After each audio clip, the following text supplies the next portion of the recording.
فیصلے کے مطابق تو اسلام آباد جمعیت علماء اسلام کی مجلس عمومی کے انعقاد کا فیصلہ ہوا تھا، لیکن معاملہ تو مجلس عمومی سے آگے بڑھ گیا ہے اور آپ نے تو جلسہ عام بنا دیا ہے۔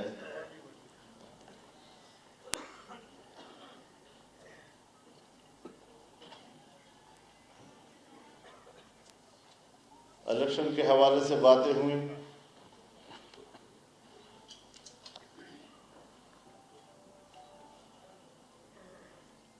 2018 کے الیکشن کے بعد ہمارا یہ خیال تھا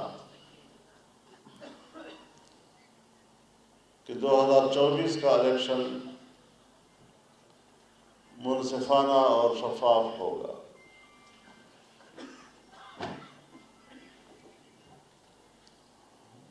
لیکن ایک بار پھر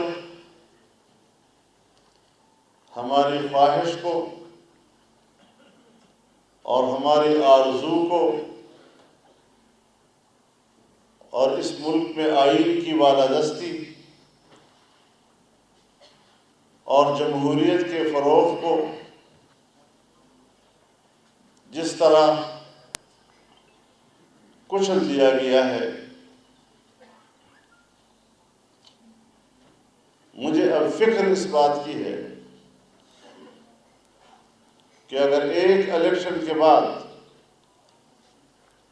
مسلسل دوسرا الیکشن بھی متنازع ہو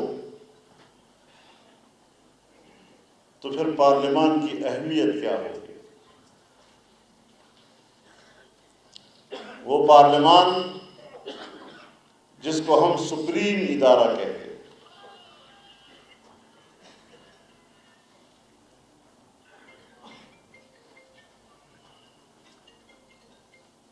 جس میں عوام کے براہ راست نمائندے بیٹھتے ہیں،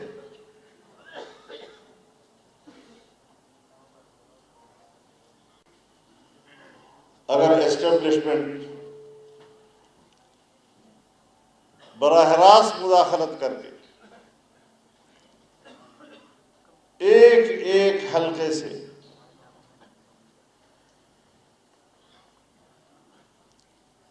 اپنی مرضی سے نمائندوں کو چنے گی تو پھر ظاہر ہے کہ وہ عوام کا نمائندہ نہیں ہوگا۔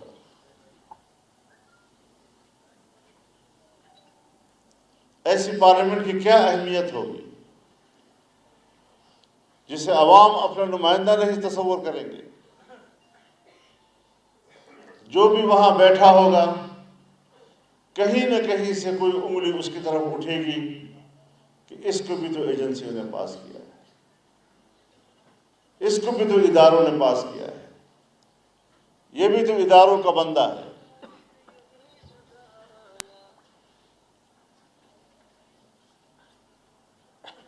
ابھی بات ہوئی کہ جس کو مخالف دیکھا اس کے خلاف کرپشن کے کیس کر دیے۔ میں دعوے سے کہتا ہوں کہ اس الیکشن میں ہماری اسٹیبلشمنٹ نے پاکستان کی 75 سالہ تاریخ کے کرپشن کے ریکارڈ توڑ دیے۔ شرم آنی چاہیے۔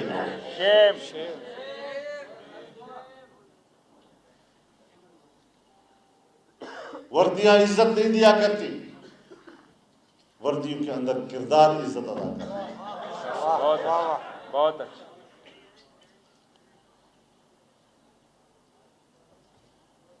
کم از کم جمعیت علماء اسلام اس کردار سے اپنی لا تعلقی کا اعلان کرتا ہے۔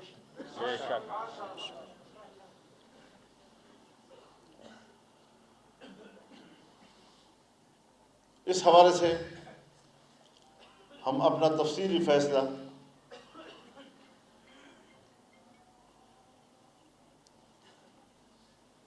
مرکزی مجلس عاملہ میں دے چکے ہیں اور اس کو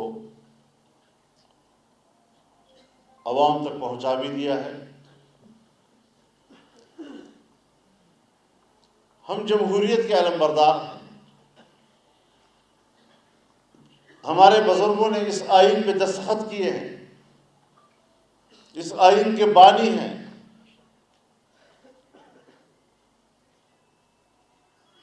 اس لیے اس آئین کے تحفظ کو ہم اپنی ذمہ داری تصور کرتے ہیں، لیکن آئین کی کوئی حیثیت نہیں۔ آئین کاغذ کے چند ورقوں کے مجموعے کا نام ہے جس کی کوئی حیثیت نہیں ہوا کرتی۔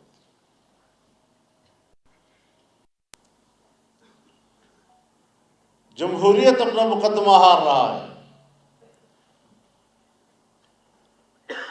وہ جمہوریت کہ جو ہمارے آئین کے تحت وہ قرآن و سنت کے تابع ہے، اور اکثریت کو بھی یہ حق حاصل نہیں کہ وہ قرآن و سنت کے منافی فیصلہ دے سکے۔ ہم کیا جواب دیں گے دنیا کو؟ حاکمیت اعلیٰ تو اللہ رب العالمین کی ہے، لیکن یہاں تو حاکمیت اعلیٰ ہمارے پارلیمنٹ کی بھی نہیں ہے، ہمارے ملازمین کی حاکمیت ہے۔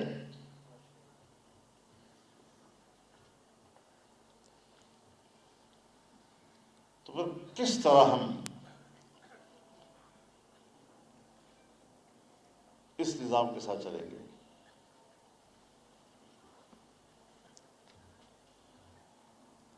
ہمارے دوست ہیں، ہم ان کا احترام بھی کرتے ہیں، پاکستان مسلم لیگ نون، پاکستان پیپلز پارٹی، ہم نے مل کر تحریک چلائی ہے۔ اگرچہ جمعیت علماء کے کارکن سڑکوں پہ ہوتے تھے اور ان پارٹیوں کے قائدین صرف کنٹینر پہ ہوتے تھے، تب بھی ہمیں قبول تھے، تب بھی ہمیں قبول تھے۔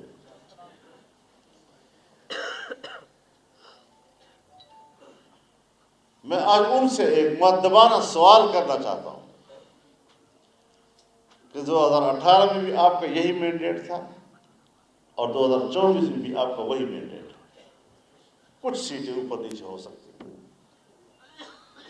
لیکن اسی مینڈیٹ کے ساتھ آپ نے اس وقت کہا تھا داندھی ہوئی ہے، اور آج کہتے ہیں الیکشن ٹھیک ہوا۔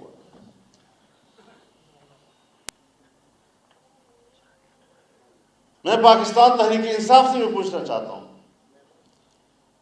کہ تقریباً وہی مینڈیٹ ہے جو 2018 کا تھا آپ کا۔ اس وقت آپ حکومت بنا رہے تھے تو الیکشن شفاف تھے، آج آپ حکومت نہیں بنا سکتے تو پھر الیکشن میں داندھی ہوئی ہے۔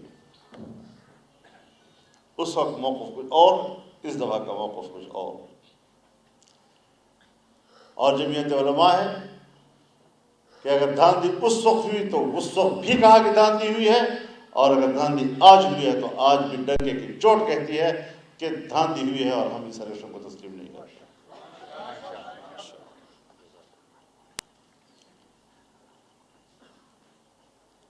آگے چلنا ہے ہم نے،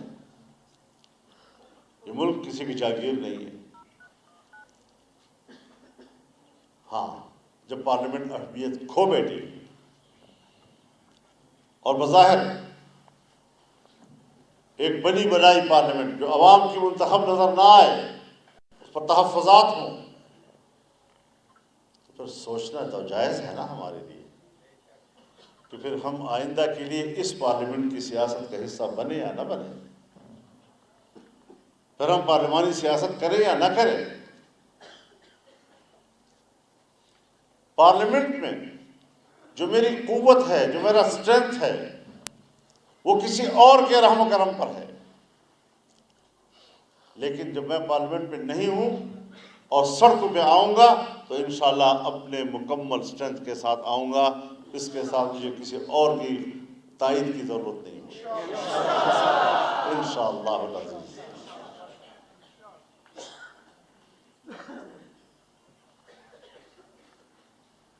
ہمیں اللہ کا سہارا لے کے چلنا ہے،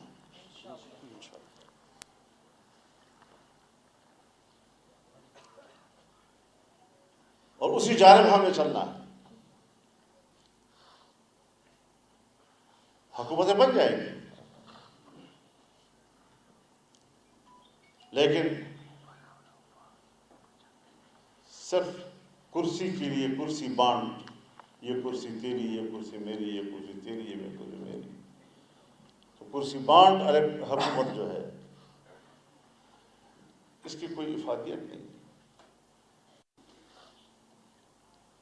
پیپلز پارٹی کی حکومت ہو اور مسلم لیگ شامل ہو، یا مسلم لیگ کی حکومت ہو پیپلز پارٹی شامل ہو، روز ایک دوسرے کو بلیک میل کرتے رہیں گے۔ حکمران ہر وقت اپنے ساتھیوں کی طرف دیکھے گا کہ کہیں سرخ تو نہیں گئے۔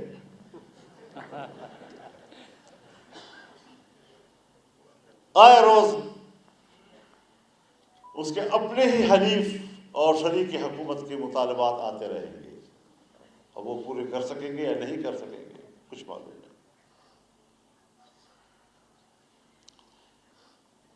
تو پھر ظاہر ہے کہ پیچھے خفیہ دیوار کے پیچھے ایک قوت ہوگی، اسی کے ہاتھ میں اس کے باغیں ہوں گی، وہی ان کو چلائیں گے۔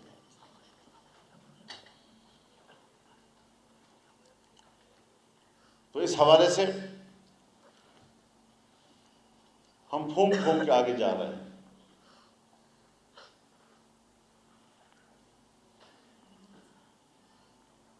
ہم چاہتے ہیں کہ ہماری فوج ملک کی دفاع کی صلاحیت رکھے۔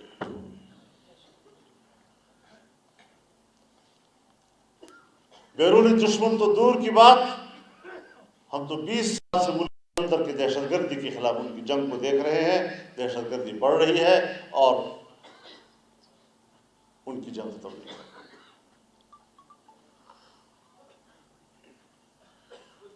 عسکریت پسندی بڑھ رہی ہے اور پتہ نہیں یہ کیا کھیل کھیل رہے ہیں، اور تنقید سے بالاتر، تنقید پہ ناراض ہوتے ہیں، کہتے ہیں ہم دفاعی قوت ہے ملک کی، اور دفاعی قوت پر تنقید اچھی بات نہیں ہے۔ میں واضح اعلان کرتا ہوں کہ میں دفاعی قوت پہ تنقید نہیں کر رہا ہوں۔ جب میری دفاعی قوت سیاسی قوت بن گئی ہے تو پھر سیاسی قوت پر تنقید کرنا میرا حق بنتا ہے۔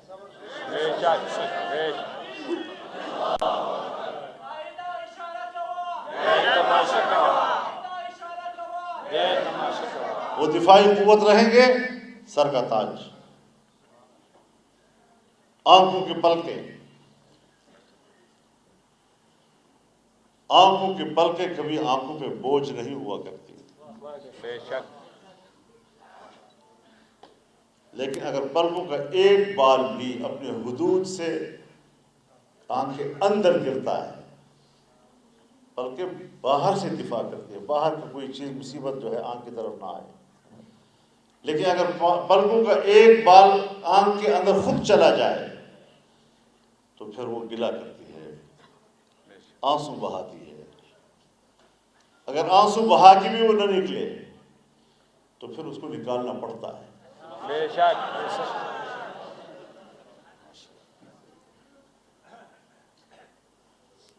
اس کشمکش سے ہم دو چار ہو گئے۔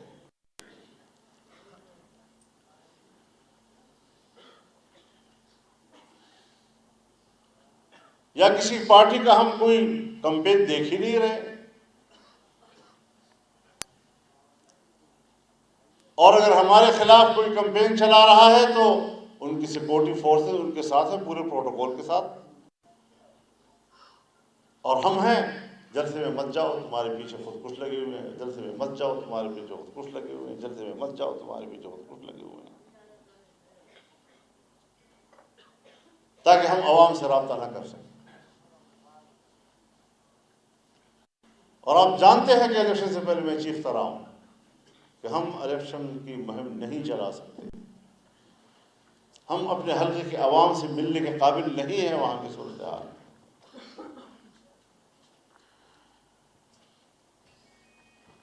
تو پھر یہ دن سے دیکھنا پڑے گا۔ لیکن یہ دن دیکھ کر کیا ہم ہتھیار ڈال دیں اور پارلیمنٹ اتنی بڑی مجبوری ہماری بن جائے کہ اس کی ممبرشپ کے لیے ہم بوٹ چاٹتے رہیں؟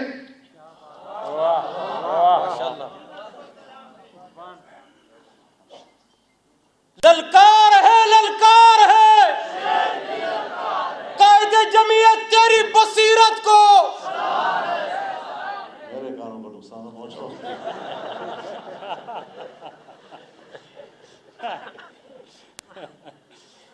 تو اتنی بھی ہماری ضرورت نہیں ہے. بڑی وضاحت کے ساتھ کہہ دینا چاہتا ہوں. ہم سمجھتے تھے کہ ہم ملک کو آگے لے جائیں. ہم ملک کے لیے بہت اچھا سوچ رہے تھے اور ملک کے لیے اب بھی اچھا سوچیں گے. انشاءاللہ. لیکن ملک کی بہتری کے لیے سوچ کے سامنے رکاوٹیں کیوں کھڑی کی گئی؟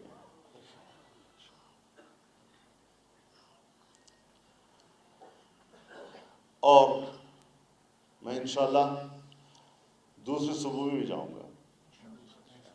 وہاں کے جنرل کونسل کے ساتھ میں ملوں گا, ان کو اعتماد ملوں گا. پھر پاکستان کی مرکزی جنرل کونسل کا اجلاس بلائیں گے انشاءاللہ. پھر اس بات پر غور کریں گے کہ کیا پارلیمنٹ اتنا ضروری ہے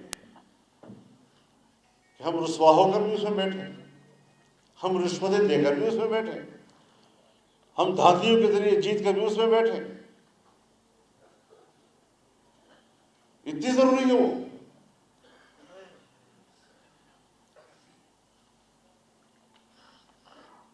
جو پارلیمنٹ ایک چھوٹی سی قانون سازی کا اختیار نہیں رکھتی, قانون بھی بھیج کر کہا جاتا ہے یہ قانون پاس کرنا ہے, اور پھر ہم وہ قانون پاس کرتے ہیں, تو پھر وہی ملک کو چلائیں. لیکن ساتھ ساتھ میں یہ بھی واضح کر دینا چاہتا ہوں کہ یہ ملک ہمارا ہے. اس ملک کا نظام, اس کو چلانا, اس کی حفاظت کرنا, اس کو نظریاتی حوالے سے قرآن و سنت کے ہم آہنگ بنانا, یہ ہماری ذمہ داری ہے.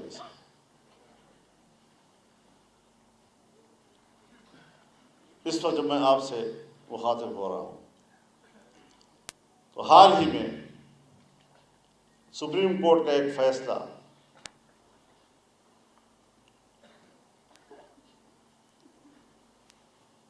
جو 1919 میں ایک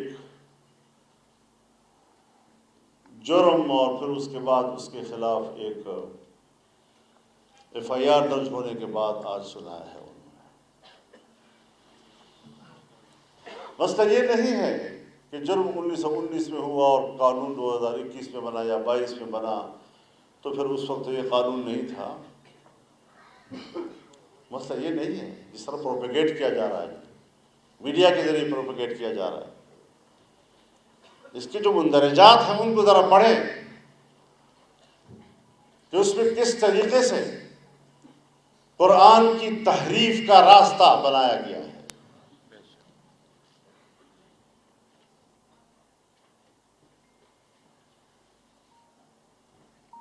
اور قرآن سے جو حوالے دیے گئے ہیں, تمام علماء کرام بیٹھے ہوئے ہیں, میں سب کو چیلنج کرتا ہوں, پڑھو ذرا اس قرآن کی آیت کو, تفاسیر کی روشنی میں پڑھو, احادیث کی روشنی میں پڑھو. کیا اس کی تطبیق یہ ہے جو ہمارے جج صاحب نے کی ہے؟ نہیں. یہ تطبیق ہے ہی نہیں اس کی. اور بار بار یہ کہنا کہ قرآن نے یہ کہا, قرآن نے یہ کہا, قرآن نے یہ کہا, اس کا بھی ایک میسج جاتا ہے, اس کا بھی ایک میسج جاتا ہے کہ جو لوگ کہتے ہیں کہ صرف قرآن ہی دلیل ہے, حدیث اور سنت کوئی دلیل نہیں, کچھ میسج اس طرف بھی جا رہا ہے. بے شک.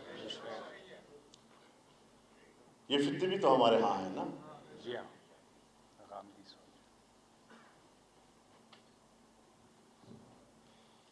اور اس پر ہم نے اپنے وکلاء سے بات کی، دانشور حضرات بیٹھے ہیں،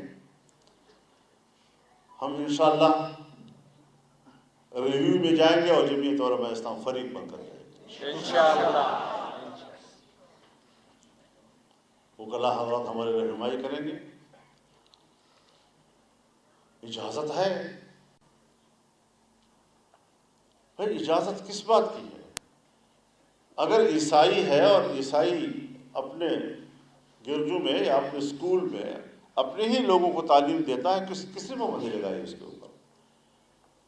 اگر ہندو ہے اور ہندو اپنے ہی اسکول میں ہندوؤں کو پڑھاتا ہے تو پڑھا۔ لیکن ایک شخص کہتا ہے قرآن میری کتاب ہے جبکہ وہ غیر مسلم ہے، اور ایک تحریف شدہ قرآن کو تقسیم کر رہا ہے، اور یہ کہتے ہیں نا کہ یہ دفعہ بھی کاٹ دو، یہ دفعہ بھی کاٹ دو، یہ بھی اس پر لاگو نہیں ہوتا، یہ بھی اس پہ لاگو نہیں ہوتا، تو پھر تو آپ نے اجازت دے دی ہے کہ جو شخص قرآن کی جس طرح تشریح کرے، تحریف کرے قرآن کے اندر، اور پھر وہ نسخے چھاپتا رہے اور تقسیم کرتا رہے، تو اس کی اجازت ہوگی؟ تو وہ کون ہے؟ جو ہے کون جو قرآن کی تحریف بھی کرتا ہے اور تحریف شدہ قرآن کو کی پھر تشریح بھی کرتا ہے اور پھر اس کو پھیلاتا بھی ہے، وہ ہے کون ہمارے اندر؟ وہ ہمارے اندر سوائے قادیانی کا اور کوئی نہیں۔ بے شک بے شک۔ یہ قرآن کی توہین نہیں ہے، قرآن میں تحریف قرآن کی توہین نہیں ہے۔ لا اکراہ فی الدین کا یہ مطلب ہے کہ قرآن میں تحریف کرو تو لا اکراہ، انا للہ و انا الیہ راجعون۔ تو میرے محترم دوستو، ہمارے ملک میں جو کچھ ہو رہا ہے اس کا بظاہر ہمیں کوئی حل اب نظر نہیں آ رہا ہے۔ قوم نے خود اٹھنا ہے۔ غیر ممکن ہے کہ حالات کی گتھی سلجھے، غیر ممکن ہے کہ حالات کی گتھی سلجھے۔ اہل دانش نے بہت سوچ کے الجھائی ہے واہ، بے شک۔ اور اس کی علامات بھی نہیں ہیں۔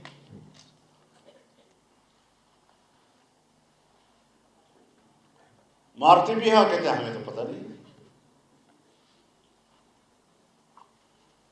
دامن پہ کوئی داغ نہ خنجر پہ کوئی چھینٹ، تم قتل کرو ہو کہ کرامات کرو ہو۔ یہ وہ حالات ہیں جو ہمارے ملک کے اندر پیدا کر دیے گئے ہیں،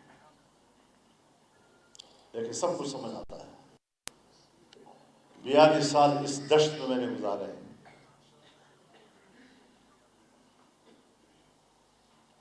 جو آرام تو میرا تو معلوم ہے۔